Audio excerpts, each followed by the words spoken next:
3 PS2 games that are worth playing today for less than £5 each. Ka-ching! The first game on the list is Outrun Coast to Coast, which is a more modern update on the arcade classic Outrun. The game is developed by Sumo Digital and was released in 2006. Like the original, this game just focuses on arcade fun. Unlike many modern car racing games, the sim factor is minimal, and this concentrates purely on speed and over-the-top arcade physics. As per previous Outrun games, you will find that the game is endorsed by Ferrari. Each car has different characteristics, however, as you go towards the professional class from novice, you will find that the cars have improved top speed, but diminished handling. The first thing that you notice about the game is just the sheer speed. The crash physics in this game are virtually non-existent. By crashing, it will slow you down, and the harder the impact, the more speed you will lose. Also, when you're racing and you go around a corner and you press the brake button, you tend to go into a drift motion. Although this does feel a bit unnatural at first, it is a big part of the game, and by mastering this it will help you improve your times and positions in each race. It's a case of pedal to the floor, and when you can't take a corner at full speed, use the drift. The classic Outrun tunes have been remixed, but it also does give you the option if you prefer to listen to the retro classics.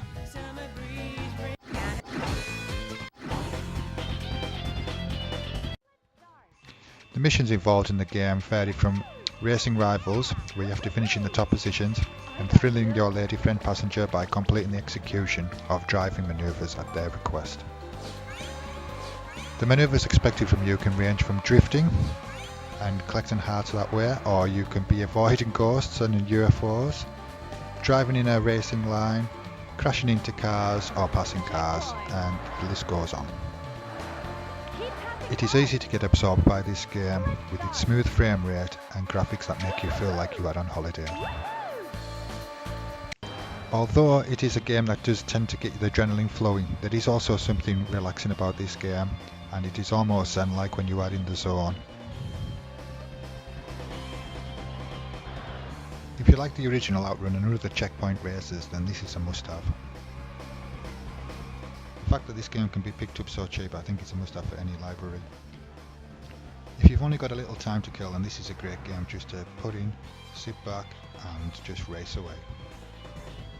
I believe the gameplay and the graphics of this game still holds up today, and that is why I would recommend it to anybody with a PS2.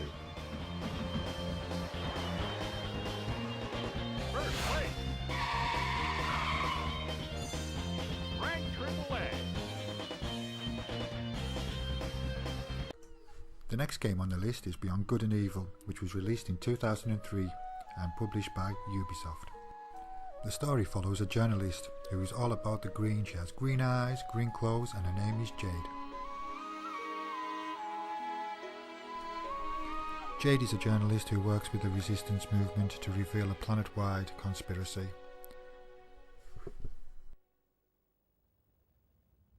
The player controls Jade and her anthropomorphic allies to fight enemies and to gather photographic evidence. Quick, Fen, jump up. Beyond Good and Evil was created by the same team who developed the excellent Rayman series. This is surprising that on release it was deemed a commercial failure. However, it has a cult following and its legacy continues to strengthen. A side quest that runs throughout the game is to take photographs of the different species of animals on the planet. You will transfer the photographs to the science department in exchange for credits. We're seeing more and more of them these days. Completionists will need to seek high and low to capture pictures of every species, and sometimes you need to capture the moment at the most inopportune time. I don't recommend taking a photograph of someone when they're eating. Good work. The camera sometimes feels a little clumsy, like a lot of games around that time, but this never really improves with the story and player progression. The combat is simple, however, you are often required to command your ally to aid you.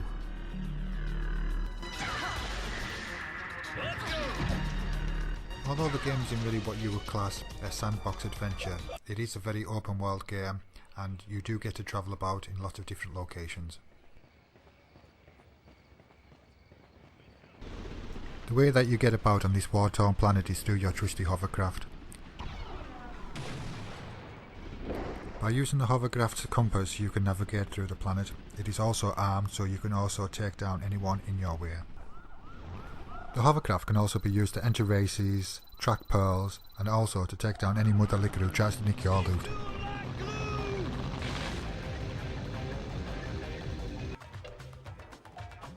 During your travels you will also find other mini-games around the planet.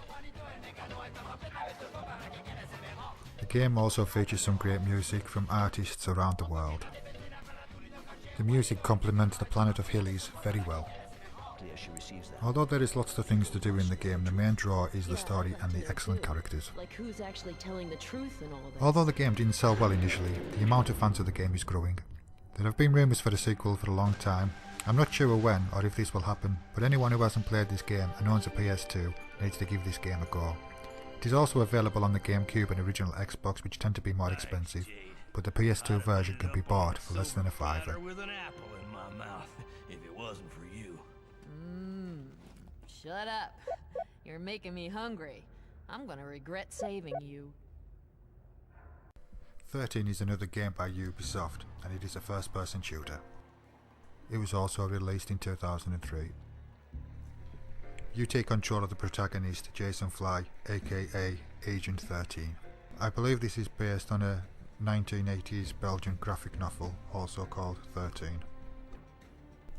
Mr. Fly is accused of killing the President of the United States of America. The game is action-packed and presented in a cel-shaded comic book style. The music is straight from a 70s cop show,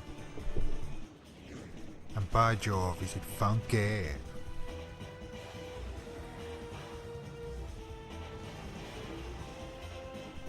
The game also features voice acting from David Duchovny from X-Files and Adam West, that's right, Batman, or depending on your age, Mae West from Family Guy.